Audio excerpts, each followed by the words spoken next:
Hello, church and attendees. Ang i-record na ito ay will be the last sa lecture series on spiritual gifts. The date is December 16, same year. So at this point, part 13 ng series on spiritual gifts. And ang title ng last episode ng lecture series na ito is Who Spoke in Tongues? So, the last problem na kailangan nating ma-resolve sa based sa topic natin is ano ang biblical na turo? Yung continuationism ba o yung cessationism? Sa mga nakaraan na episodes, lalo na yung part 12, ay na-define sa inyo kung ano ang continuationism at ang cessationism. Now, paalala ko sa inyo na kaya ito pinag-aaralan para magkaroon ng bawat isa ng paninindigan kung ano ang tama. And isa lang ang tama, lagi ang Panginoon. And kaya natin kailangan na suriin na mabuti ang salita ng Diyos para magkaroon tayo ng pananampalataya at paninindigan. So, hindi po pwede po yan na block system ang paniniwala natin. So, as an individual, kailangan masuri mo ang salita ng Diyos at manindigan tayo. So, as I review, ang continuationism, yan yung view na kung saan ang speaking in tongues or ang abbreviation is SIT, speaking in tongues. Ang speaking in tongues daw ay nagpapatuloy pa kahit sa panahon natin na ito at mawawala lang ito kapag si Jesus Christ ay magbalik na. Or yung mga Kristiyano na ligtas ay nasa langit na. Ang ikalawang view yung cessationism. So, continuationism is magpatuloy. Cessationism is mag-cease or titigil na. So, yung sit ay tumigil na siya pagkatapos na makumpleto ang buong banal na kasulatan, yung Holy Bible or Holy Scriptures. So, alin dito sa dalawa ang dapat nating tayuan bilang Biblicist Baptists. So, nung part 12, supposedly, meron ka ng sagot dapat yan. Pero idagdag ko itong episode na ito, na part 13, para ma-confirm mo kung ano yung tinatayuan mo o kaya para mas makumbinsi ka na yung tinanggap mo na view ay yun yung biblical na view. At para masagot yung katanungan na sino ang mga nag-practice ng tongues, ng speaking in tongues in the New Testament. Kaya nga yun yung title, Who Spoke in Tongues? So, pag in-examine natin ang New Testament books, ang katanungan is, marami bang beses na lumabas itong incident or practice, itong speaking in tongues? So, hatiin natin ito sa panahon ni Jesus Christ and then sa panahon ng mga apostles. At sa panahon ni Jesus Christ, so para malaman mo kung meron bang speaking in tongues sa time ni Jesus, babalikan mo ang 4 gospel books, Matthew, Mark, Luke, John. At didiscover ninyo na walang speaking in tongues or walang sit incident sa any of the gospel books.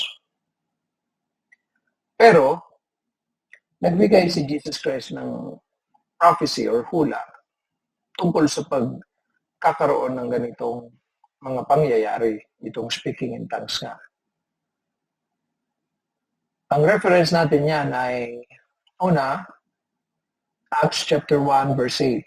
Ang sabi sa Acts 1:8, "But you shall receive power after that the Holy Ghost is come upon you. And ye shall be witnesses unto me both in Jerusalem and in all Judea and in Samaria and unto the uttermost part of the earth." So, ito yung parang theme verse ng Book of Acts. And ito ay mga salita ng Panginoong Jesucristo na sinulat ni Luke. And pinophesy ni Jesus na pagbalik niya sa heaven, may papalit sa kanyang comforter para sa church niya. And yun ay yung Holy Ghost. At ang impact or magiging effect ng pagbaba ng Holy Ghost para i-empower ang church, magiging silang mga witnesses. At yung witnesses na ito is magsisimula in Jerusalem. And then, outside the city of Jerusalem, pero the same region, Judea. And then, another region outside Judea, Samaria. Pero pareho ito nasa Israel pa rin. And then, eventually, mag-i-spread siya outside Israel unto the uttermost part of the earth. Another reference is Mark chapter 16 verse 7. Same na time na si Jesus is bago siya bumalik sa heaven. Ang sabi ng Panginoon, "And these signs shall follow them that believe." So may mga signs na mangyayari, makikita ng mga tao through sa mga believers. And sabi pa, "In my name, the name of Jesus, shall they cast out devils." So it happened in the book of Acts. The apostles, they were able to cast out devils because of the power of Jesus Christ. At pansinin niya ito, "They shall speak with new tongues." They shall speak with new tongues. So sinabi ng Panginoon to na ang Holy Ghost will come after sa Kanya, and ang Holy Ghost will empower ang mga church members or church people like the apostles para mag-speak in tongues. But, maging malinaw dapat ito na there was no speaking in tongues recorded in the time of Jesus Christ. Remember, balikan natin, ano ang purpose ng speaking in tongues? Divine revelation. Knowledge, additional knowledge. So, bakit walang speaking in tongues sa time ni Jesus? So, pag inisip natin, most probably because hindi kailangan ng additional knowledge because ang knowledge sa time niya comes from Him. The truth comes from Him. Divine revelation through Him, through Jesus Christ. Passed by God the Father, tinanggap ni Jesus, pinasa ni Jesus sa kanyang mga disciples. Kaya walang speaking in tongues. So initially, ang challenge kasi dyan is kung may cessationism o kung may continuationism talaga na as biblical na view, enough ba yung pangyayari ng speaking in tongues in the first century? So malalaman natin sa time ni Jesus, while He was still here on earth, walang speaking in tongues. So if we say na important ito for additional, then hindi siya important when Jesus was here. Kasi nga, hindi ito kailangan because nandito si Jesus. So pag alis ni Jesus, ang Holy Ghost, and yung Holy Ghost, hindi naman nakikita unlike Jesus, di ba? So paano magre-reveal ang Holy Ghost or paano siya magbibigay ng knowledge, additional knowledge? Paano ito malalaman ng tao? Kaya siya, nag-empower ang Holy Ghost ng mga mananampalataya. At sila yung nakapag-speak in tongues or nag-spoke in tongues para mapalakas din yung iba. So punta na tayo doon sa apostles time naman. What about in the apostles time? So ito kaya sa apostles time kasi ito yung panahon na si Jesus bumalik na sa heaven. Ang pinag-iwanan na niya ng duty to build the church, empower the church is the Holy Ghost, and then the apostles, sila yung magpapatuloy. Ngayon, sa mga libro sa New Testament, makahanap mo ito sa Book of Acts and then sa epistles. Pero sa mga epistles po, wala kayong makikita speaking in tongues except Corinthians. So, Book of Acts lang and then Corinthians. And then, kung naaalala ninyo, diniscuss ko na sa inyo yung pinagkaiba ng speaking in tongues sa Book of Acts and then yung speaking in tongues sa Corinthians. So ano naman ang reference dyan na pwede natin kapulutan ng mga ebidensya ng speaking in tongues? Reference. Para ito sa evidence number 1 na may speaking in tongues. Acts chapter 1 verse 12 to 14. Then returned they unto Jerusalem from the mount called Olivet. And when they were coming, so sino itong they? Ito'y nangyari after na tinipon ni Jesus ang church niya. Doon sa same place kung saan first na nag-meet yung church in Galilee. So pagkatapos, dahil sa instruction ni Jesus Christ sa kanila, ang Holy Ghost will come and magiging witnesses sila sa Jerusalem. Kaya bumalik sila Jerusalem. Imbes magstay sila sa Galilee, dahil karamihan sa kanila na members taga doon, nagpunta sila Jerusalem. So naintindihan nila na kailangan nasa Jerusalem sila kasi doon sila magiging witnesses first.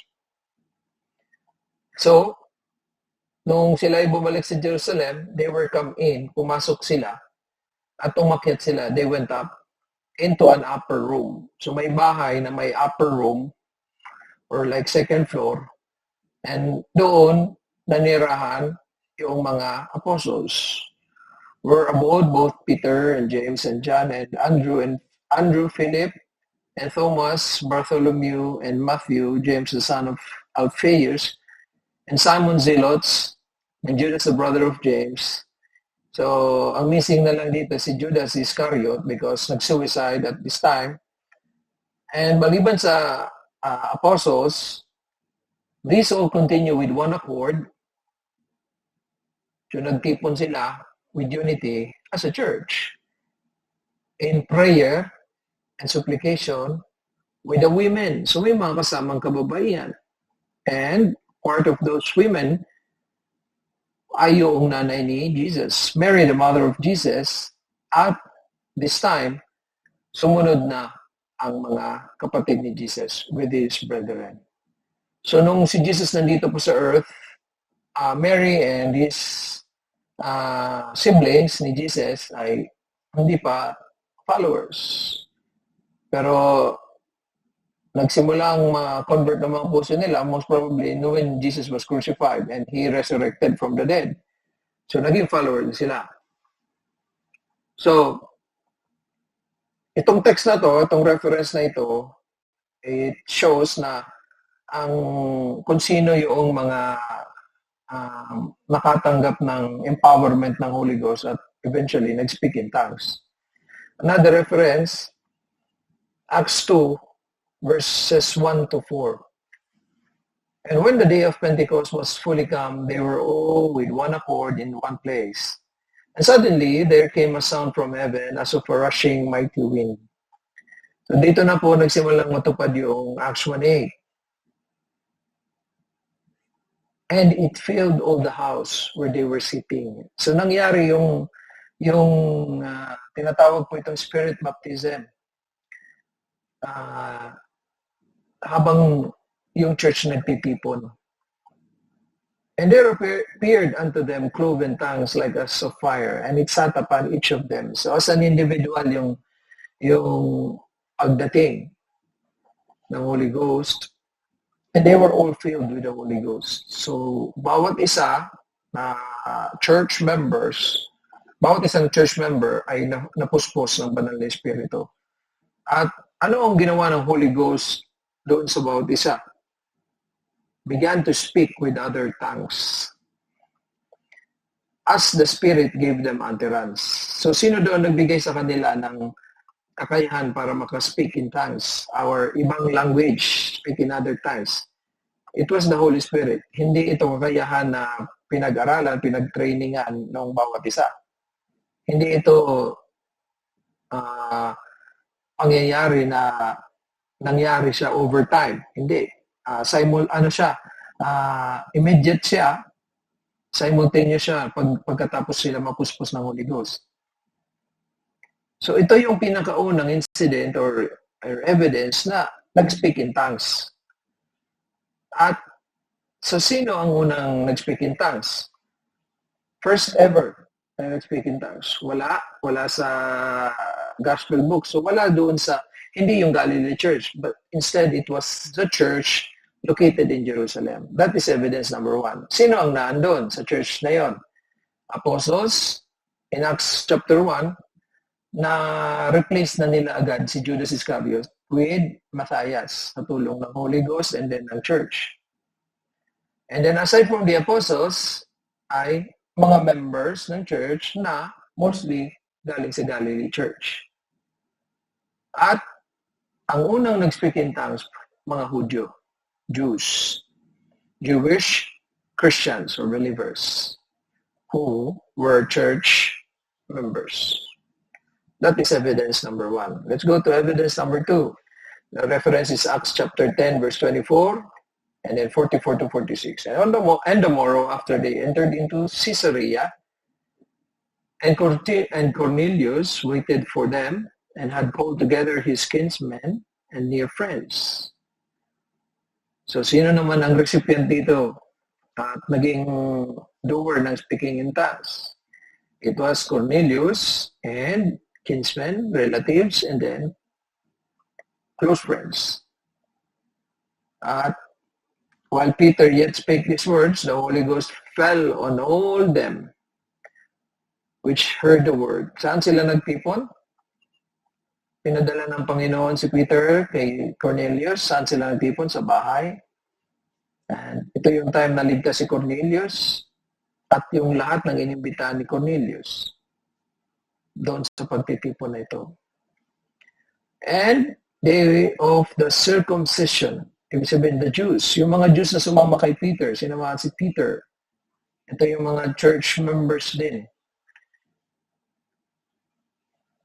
Which believed were astonished, as many as came with Peter, because that on the Gentiles also was poured out the gift of the Holy Ghost. For they heard them speak with tongues and magnify God. So, ito yung evidence number 2 ng speaking in tongues in the book of Acts. No? Ang evidence number 2 is Gentiles in Judea. Particularly sila Cornelius at yung mga kapamilya at mga kaibigan, which are probably si Cornelius, di ba, ay Roman siya. So, Gentile siya.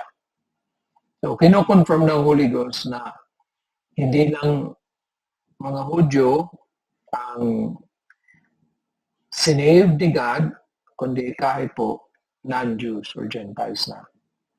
So, nag-speak in tongues dito. No?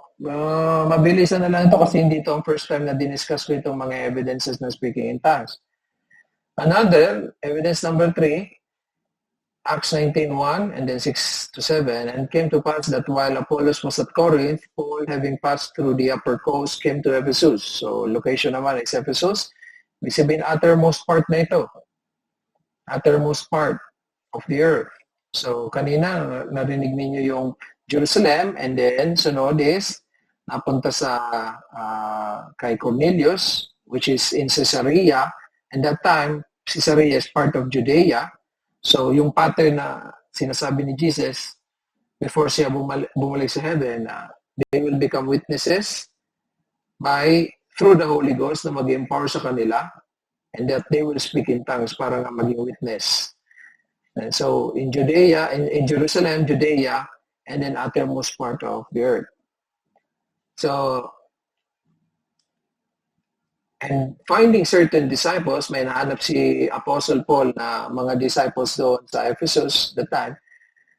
And when Paul had laid his hands upon them, the Holy Ghost came on them. So again, Holy Ghost na naman, and they spake with tongues and prophesied. And all the men were about 12. So kagaya po ng unang dalawang ebidensya, yung Holy Ghost ang responsible para sa pag-speak in tongues, and mga Gentiles ito kagaya ng number 2 evidence. Gentiles, sila Cornelius. So, Hudyo, Gentiles, but Gentiles in Israel. Pero ito, Gentiles outside Israel, specifically in Ephesus or at Ephesus. About 12 disciples ang nag-speak in tongues. Ang number 4 evidence, Acts 8 verse 14 to 15 and 17. This is a potential evidence. Potential because hindi siya binanggit na nag-speak in tongues, pero nabanggit siya na yung recipient nakatanggap ng Holy Ghost. Now when the apostles which were at Jerusalem heard that Samaria had received the word of God, they sent unto them Peter and John, who when they were come down, prayed for them that they might receive the Holy Ghost. So pinadala ng Jerusalem Church ang dalawang apostles nila para i-confirm kung totoo nga yung balita na may naligtas at nagkaroon na ng church sa Samaria. Remember, Jerusalem, Judea, Samaria, uttermost part of the earth. Nung pumunta si Peter sa Kasijan, nakita nila, and they laid their hands on them, and they received the Holy Ghost. And the usual pattern is, pagkatapos matanggap ang Holy Ghost, nagiging witness yung recipient at nag-speak in tongues. That happened in the case na Jerusalem in Acts 2. Nangyari yon sa case ni Cornelius and ang relatives niya and friends in Acts 10. And then nangyari yon dun sa about 12 disciples at Ephesus in the previous evidence natin, Acts 19. So, presumably, nangyari din dito, although it was not mentioned. And that's why evidence number 4 is a potential evidence. So, evidence 2, Gentiles in Israel. Evidence 3, Gentiles outside Israel. Evidence 4, Gentiles in Samaria. Still in Israel, but outside Judea. So, natupad yung Acts 1:8 na magiging witnesses sila after dumating ang Holy Ghost sa Jerusalem, sa Judea, sa Samaria, and uttermost part of the earth or outside Israel. Fifth evidence ay yung diniscuss sa inyo sa Corinthians. Reference is 1 Corinthians 14 verse 18 to 19. Na sabi is, I thank my God, I speak with tongues more than ye all. Yet in the church, I had rather speak 5 words with my understanding, that by my voice I might teach others also than 10,000 words in an unknown tongue. So, si Paul ito, the words of Paul. And saying here na siya, ito yung mga ebidensya na siya, nag-speak in tongues talaga siya. Although, hindi niya preferred ang speaking in tongues, mas better para sa church yung prophecy or prophesying or preaching. 1 Corinthians 14, verse 13, 23, and 27. Wherefore, let him that speaketh in an unknown tongue pray that he may interpret. If therefore the whole church be come together into one place and all speak with tongues, so there's a possibility here na yung church talaga sa Corinth nag-speak in tongues. And there come in those that are unlearned or unbelievers, will they not say that they are mad, that ye are mad? If any man speak in an unknown tongue, let it be by 2, or at the most by 3. And that by course, let one interpret. So, ito yung pwede natin consider fifth evidence na ang nag-speak in tongues si Paul at saka, hindi man lahat, pero some of the church, the members at Corinth. So, to summarize, kung talagang Ang tamang view is continuationism. So dapat regular ano ito, event or incident ito by which you can call it practice or tulad ng ibang activity like preaching or baptizing. Pero in summary, sa New Testament records, from Matthew to John, walang speaking in tongues. Sa Book of Acts, mayroong 4. And then to add, ang 1 Corinthians, mayroon din. Even ang Book of Acts, yung isa, potential lang yon. 3, sigurado. Okay? What about sa Revelation? Or paano pag nagbalik si Jesus Christ? Now, walang nakitang ganun si Apostle John. Kasi di ba ang Revelation, reveal ni Jesus Christ kay John. So kahit pala magbalik si Jesus Christ, walang speaking in tongues talaga. So number 1, Jesus time, 0.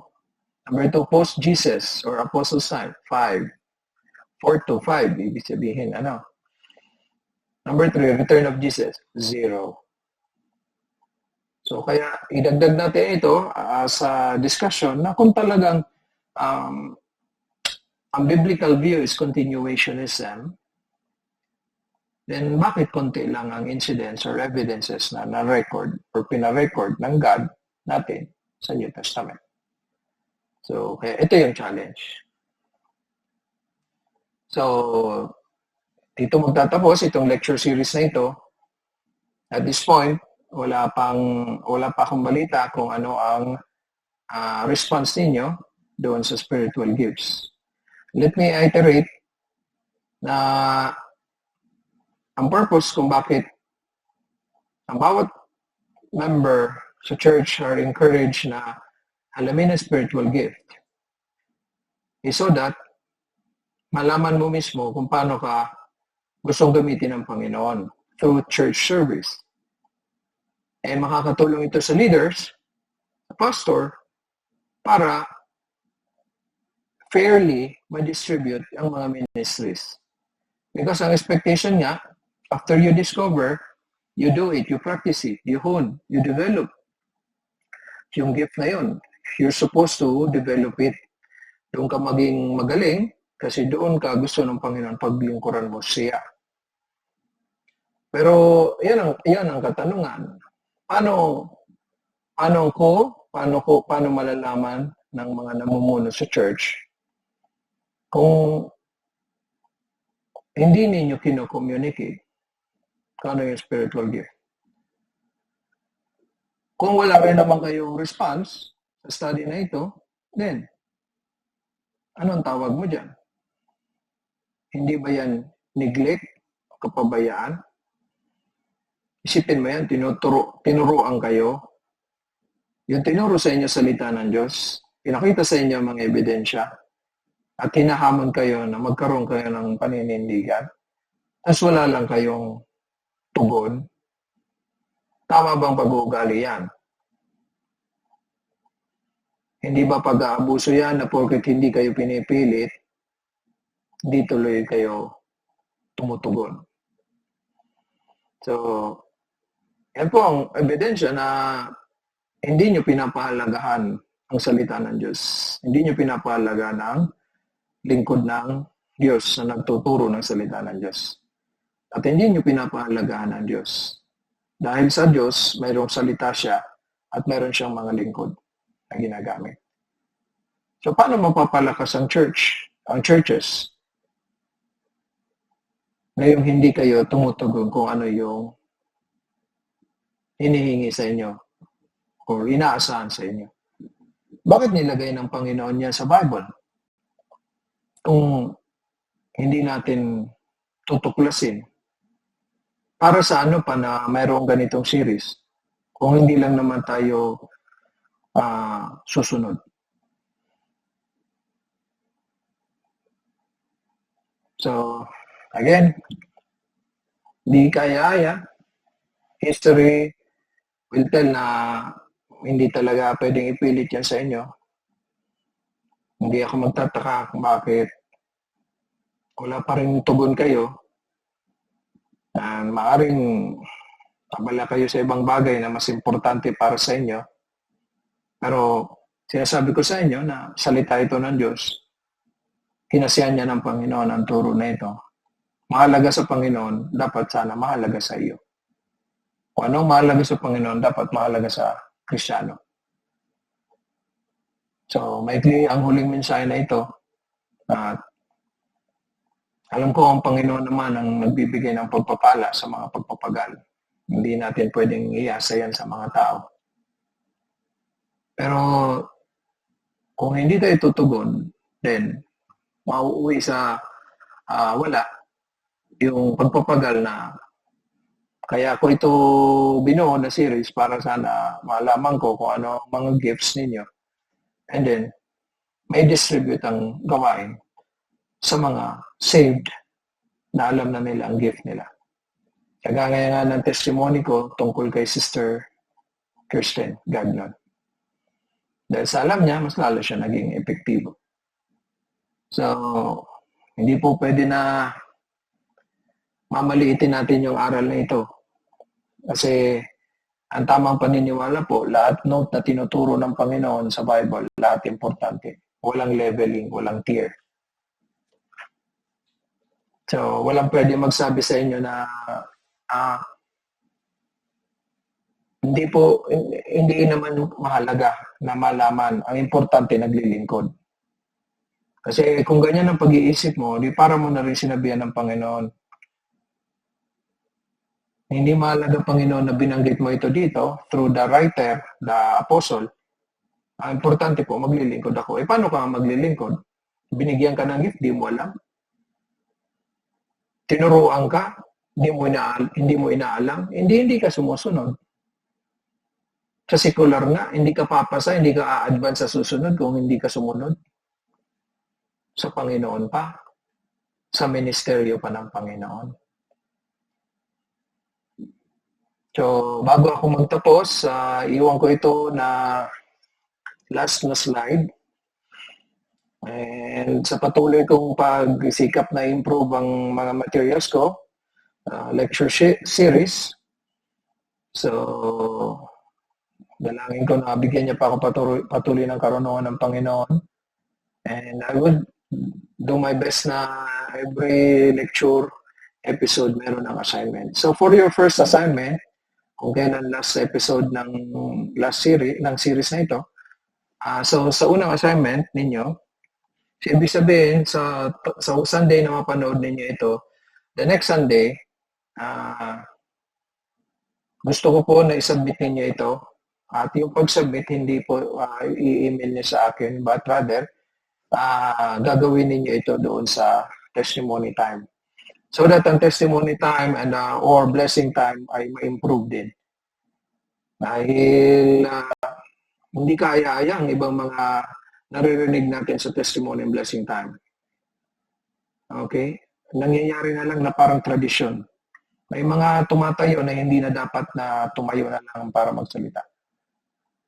Kaya tayo nagtitipon is para exhort natin about isa, Hebrews 10:25. And so for your first assignment, number 1, para sa lahat po ito, magbigay ka ng testimony kung ano ang spiritual gift mo at kung bakit. Okay? So, this will be very productive kasi ang maririnig sa inyo is kung ano yung naintindihan ninyo sa series na ito. So, sino ang unang makikinabang niyan? Ikaw. More than the teacher. So, if you're a part of the church or a church of the Lord Jesus Christ, Legazpi, Bulusan, or Bacong, then duty mo malaman ang spiritual gift mo para as a part ng church, makapaglingkod ka kay Jesus Christ.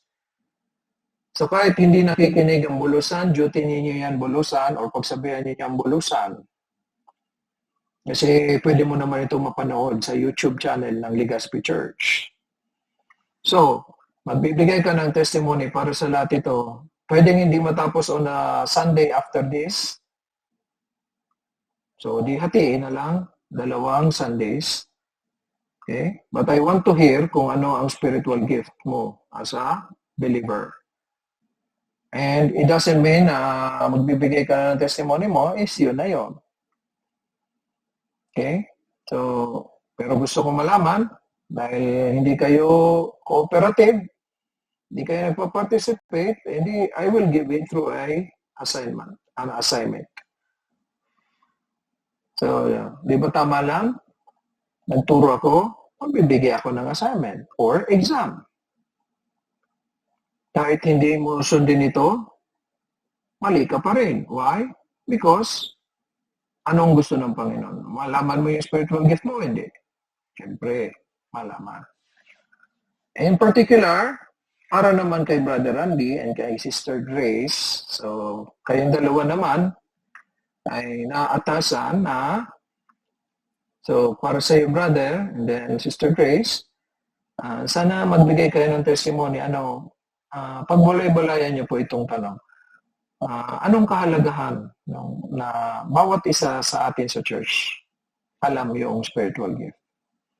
So, Brother Randy, as a worker sa church, Sister Grace bilang isang worker din, and asawa ng pastor,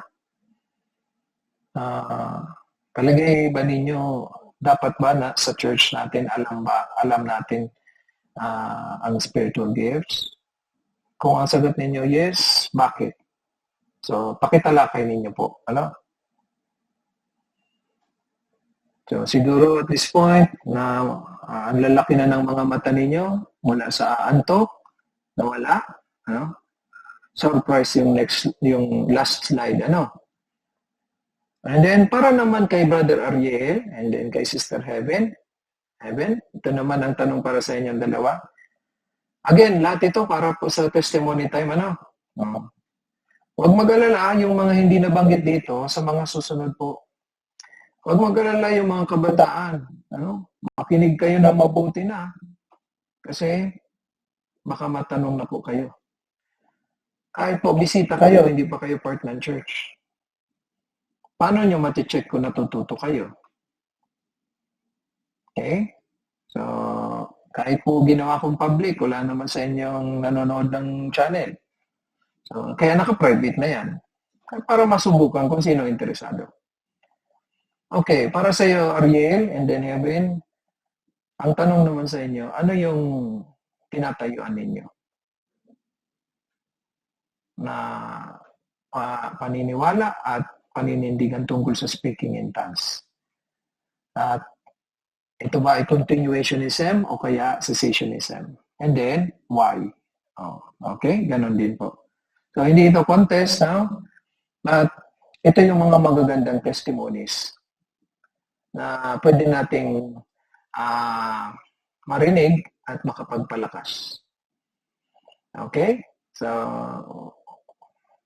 yes, pumuti yung mga mata ng mga mapupula ng mata dahil sa antok siguro. So, at least, may looking forward na kayo sa susunod na Sunday.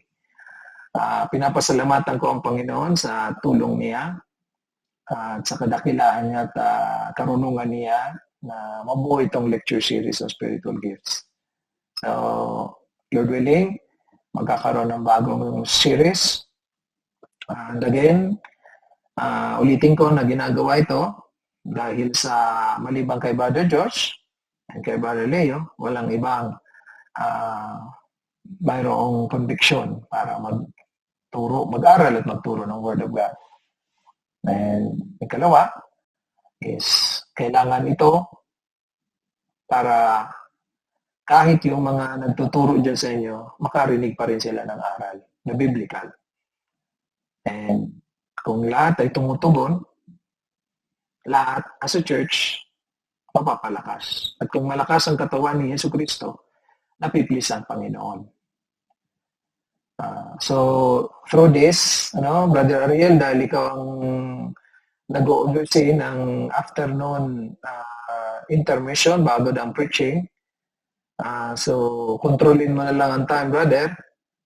Tinan mo ang oras so that hatiin mo siguro 1 or 2 Sundays and para din maalis natin yung mga testimony times na para na rin pong tradisyon na lang ang mga binabanggit.